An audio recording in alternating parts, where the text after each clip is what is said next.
አክብሮታዊ ሰላምታችን በያላችሁበት ደርሳችሁ ወደ ቻናላችን ቤተሰቦች ዛሬ ይዘንላችሁ የመጣነው የዓለም አቀፍ ዜና እጅግ አሳሳቢና ፈጣን ለውጦችን ያዘለ ነው። በመጀመሪያ ሱዳን ውስጥ እየተባባሰ ስላለው ግጭት እንመለከታለን። ከሁለት ዓመታት በላይ የዘለቀው የእርስ በርስ ጦርነት አሁን ወደ አዲስ አደገኛ ምዕራፍ የገባ ይመስላል።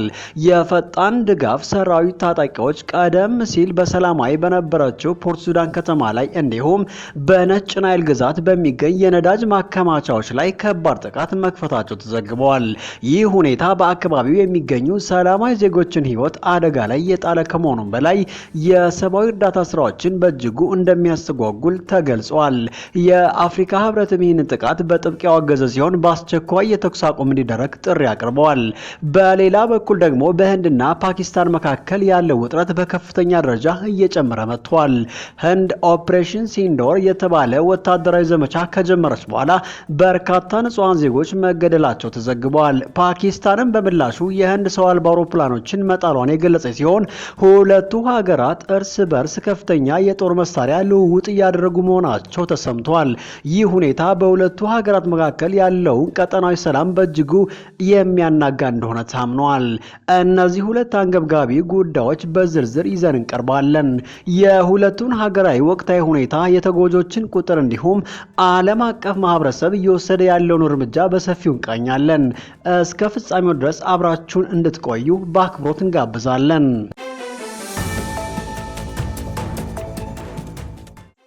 የፈጣን ድጋፍ ሰራዊት አርኤስኤፍ ታጣቂዎች በምስራቅ ደቡብ ሱዳን አዲስ ከባድ ጥቃት መክፈታቸው የተሰማ ሲሆን ጥቃቶቹንም በሰው አልባ አውሮፕላኖች በመጠቀም ከዚህ ቀደም በአንጻራዊነቱ ሰላማዊ የተባበሩት መንግስታት ድርጅት ቢሮዎችን ጨምሮ ለበርካታ ተፈናቃዮች መጠለያ የነበረችው እንዲሁም ለሰብአዊ እርዳታ ቁሳቁሶች ቁልፍ መተላለፊያ በሆናቸው በፖርት ሱዳን ከተማ ሰሜናዊ ክፍል በሚገኝ የፍላሚንጎ የባህር ኃይል ሰፈር ላይ እንዲሁም በነጭ ናይል ግዛት በኮስቲ ከተማ ደቡባዊ ክፍል የሚገኝ የነዳጅ ማከማቻዎች ላይ ያነጣጠረ ሲሆን ይህ ከፍተኛ የእሳት ቃጠሎ ማስከተሉን ስማቸው እንዳይገለጽ የፈለጉ የጦር ምንጭ ለአጃንስ ፍራንስ ፕሬስ ገልጸዋል።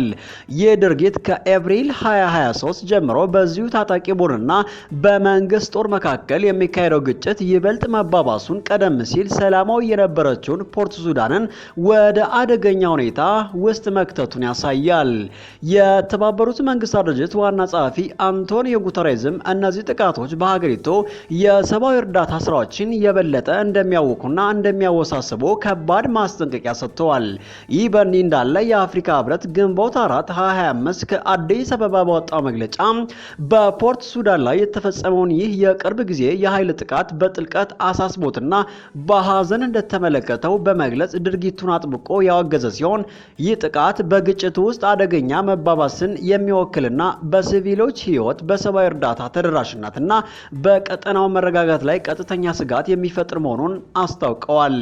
ህብረቱም በአስቸኳይ የተኩስ አቁም ስምምነት እንዲደረግና በአፍሪካ መሪነት ሁሉን አቀፍ የፖለቲካ ውይይት እንዲቀጥል በድጋሚ ጥሪ ያቀረበ ሲሆን ሁለቱ ወገኖች ዓለም አቀፍ የሰብአዊ ህግን እንዲያከብሩ፣ ደህንነቱን የጠበቀና ያልተገደበ የሰብአዊ እርዳታ ተደራሽነት እንዲያረጋግጡና ለግጭቱ ሰላማዊ መፍትሄ ቁርጠኛ እንዲሆኑ አሳስቧል። ይህ አሳሳቢ ሁኔታ የተባበሩት መንግስታት ድርጅት የቀድሞ ምክትል ዋና ጸሐፊ ሞኒንጊ ሐማድ ዓለም አቀፍ ማህበረሰብ በሱዳን ጦርነት ውስጥ ላሉ ወገኖች የሚደረገውን የጦር መሳሪያ ዝውውር በአስቸኳይ እንዲያቆም ያቀረቡትን ጥሪ የበለጠ ያጠናክራል። ከሁለት ዓመት በላይ የዘለቀውና በአሳፋሪ ግዴለሽነት የታጀበው የእርስ በርስ ጦርነት ከ150 ሺህ በላይ ንጹሃንን ሰዎችን ለህልፈት የዳረገ ሲሆን በዓለም አቀፍ ትልቁን የመፈናቀልና የራብ ቀውስ በማስከተል ወደ 13 ሚሊዮን የሚጠጉ ሰዎችን ከቤት ንብረታቸው አፈናቅሏል። ከ30 ሚሊዮን በላይ የሚሆኑ ደግሞ አስቸኳይ የሰብአዊ እርዳታ የሚያስፈልጋቸው ሲሆን የሱዳን ኢኮኖሚ ሙሉ በሙሉ ፈራርሷል። ከተሞችን በጦርነቱ ሳቢያ የወደሙና የተዘረፉ ሆነዋል። ይህ ገዳይ የእርስ በርስ ጦርነት በአስቸኳይ መቆም ያለበት ሲሆን ሁለቱም ተፋላሚ ወገኖች ማሸነፍ የማይችሉበት ደረጃ ላይ መድረሳቸው ግልጽ ነው። በመሆኑም ዓለም አቀፉ ማህበረሰብ ሙሉ ኃላፊነትን በመውሰድ የጦር መሳሪያዎችን ዝም እንዲሉ የማድረግ ጊዜው አሁን ነው።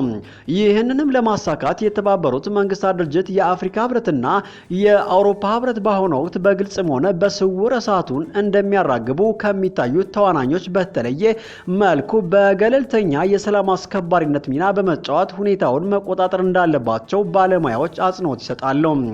በተለይም የዋሽንግተን ፖስት እና የአውሮፓ ሪፖርቶች እንደሚያመላክቱት የሱዳን ጦር ከቱርክ ድሮኖችና ሚሳይሎች እንዲሁም ከኢራን ድጋፍ እንዳገኘ የሚያሳዩ መረጃዎች እየወጡ ሲሆን የዳርፉር ተፈናቃዮችና ስደተኞች አስተባባሪ ኮሚቴ ሲቪል ድርጅት ደግሞ የሱዳን ጦር በቅርቡ በዳርፉር አንዳንድ አካባቢዎች በፈጸማቸው የአየር ጥቃቶች የኬሚካል መሳሪያ ተጠቅሞ ሊሆን እንደሚችል ከባድ ጥርጣሬ እንዳለው ገልጸዋል።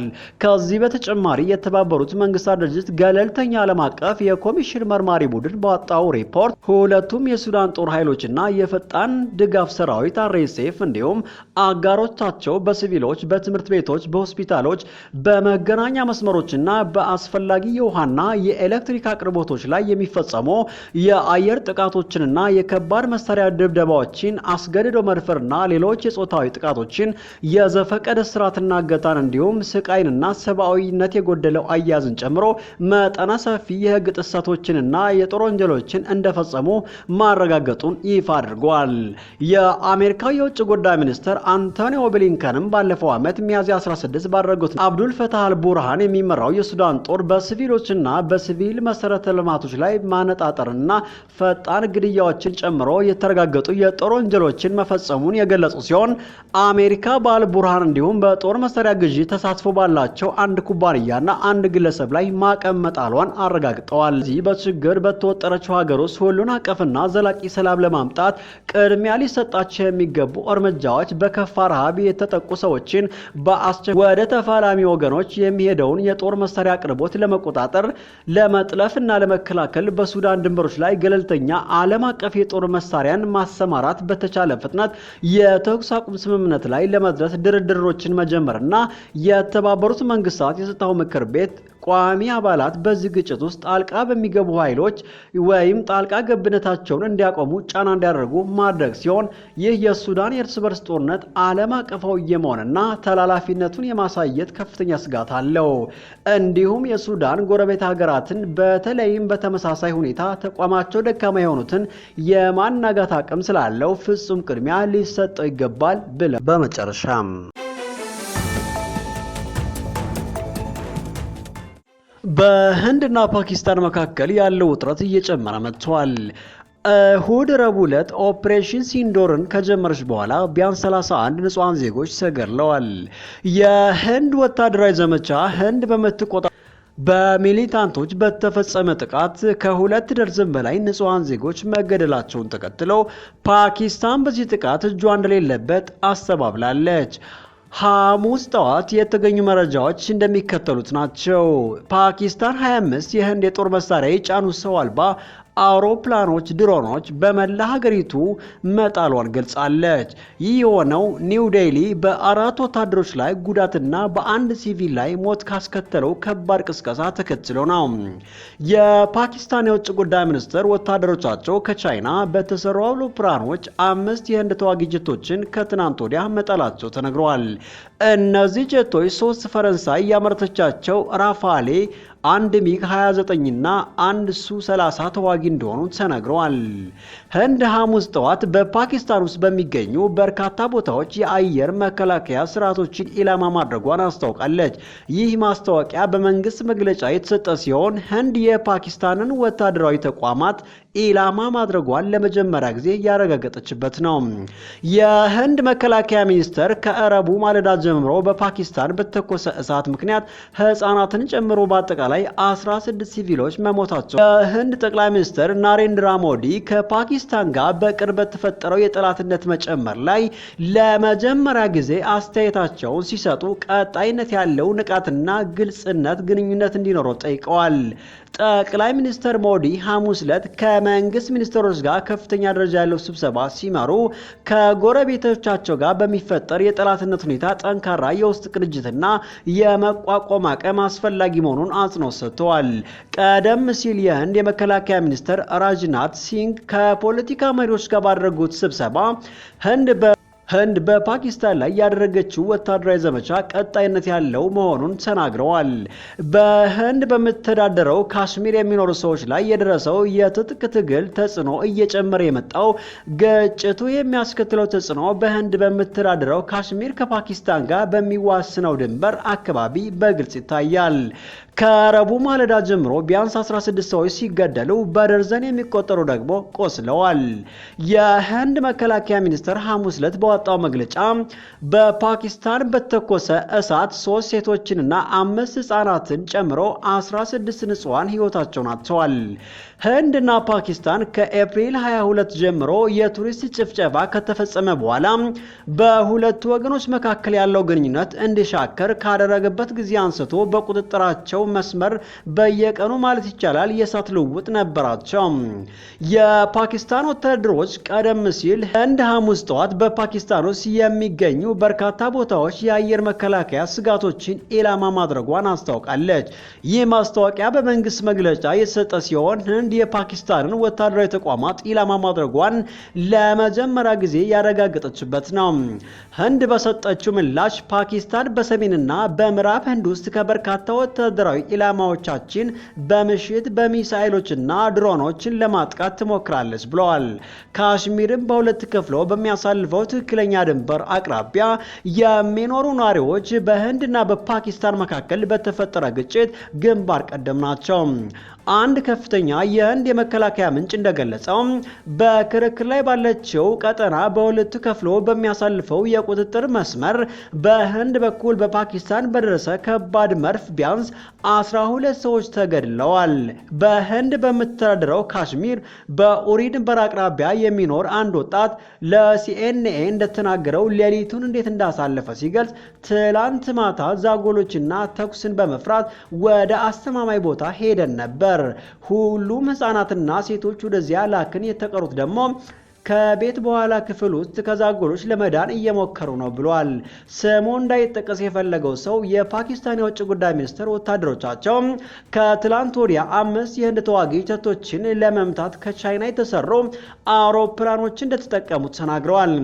ፓኪስታን ህንድ በፓኪስታንና በህንድ በምትተዳደረው ካሽሚር ውስጥ አሸባሪዎች የሚባሉ ቦታዎችን ኢላማ ያደረገ የአየር ድብደባ ከፈጸመች በኋላ 3 ፈረንሳይ ያመረተቻቸው ራፋኤሎች፣ አንድ ሚግ 29 እና አንድ ሱ-30 ተዋጊ የሆኑትን የህንድ ጀቶች መጣሏን ተናግራለች። ህንድ ለፓኪስታን የይገባኛል ጥያቄ ምላሽ አልሰጠችም ወይም ማንኛውንም ኪሳራ አላረጋገጠችም። ሲኤንኤ እነዚህን የይገባኛል ጥያቄዎች ማረጋገጥ አልቻለም። አንድ ከፍተኛ የፈረንሳይ የስለላ ባለስልጣን ለሲኤንኤ እንደተናገረው ፓኪስታን አንድ ራፋኤል ትመታለች እና ተጨማሪ የወደቁ ካለው የፈረንሳይ ባለስልጣናት ምርመራ እያደረጉ ነው። የፓኪስታን የውጭ ጉዳይ ሚኒስትር ኢሻቅ ረቡዕ ዕለት የእኛ ተዋጊ ጀቶች 3ቱን የፈረንሳይ ራፋኤሎችንና ሌሎች ጀቶችን የጣሉት ጄ10 ሰዎች ነበሩ ብለዋል። አክለውም ረቡዕ ዕለት ከጠዋቱ 4 ሰዓት በፊት አንድ ሙሉ የቻይና ቡድን ከቻይና አምባሳደር በውጭ ጉዳይ መስሪያ ቤት ተገኝቶ ስለተፈጠረው መረጃ እየተቀበለ ነበር ብለዋል። ስለ አስተያየቱ ሲጠየቁ የቻይና የውጭ ጉዳይ ሚኒስትር ቃል አቀባይ ሐሙስ ዕለት ሁኔታውን እንደማያውቁና የቻይና አምባሳደር በፓኪስታን ያደረጉትን እንቅስቃሴ በተመለከተ ምንም አይነት ተዛማጅ መረጃ እንዳላዩ ተናግረዋል። ቻይና የፓኪስታን ዋና የጦር መሳሪያ አቅራቢ ስትሆን ባለፉት 5 ዓመታት የቻይና የጦር መሳሪያ 81 በመቶ የፓኪስታን የጦር መሳሪያ ግዢ ይሸፍናል ሲሉ የስቶክሆልም ዓለም አቀፍ የሰላም ምርምር ተቋም አስታውቋል። ቻይና ረቡዕ ዕለት በሁለቱም ወገኖች ግጭቱን እንዲያቆሙ አሳስባለች። ህንድ በፓኪስታን ላይ በወሰደችው ወታደራዊ እርምጃ ማዘኗን ገልጻለች። ፓኪስታን በመላ ሀገሪቱ 25 የህንድ የጦር መሳሪያ የጫኑ ሰው አልባ አውሮፕላኖችን መጣሏን ገልጻለች።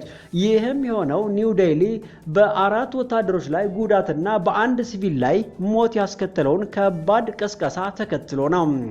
ወታደሩ በሌላ መግለጫው ከእስራኤል የተሰሩ የሆሮፕ ድሮኖች ፍርስራሾች በመላ ፓኪስታን በተለያዩ አካባቢዎች እየተሰበሰቡ ነው።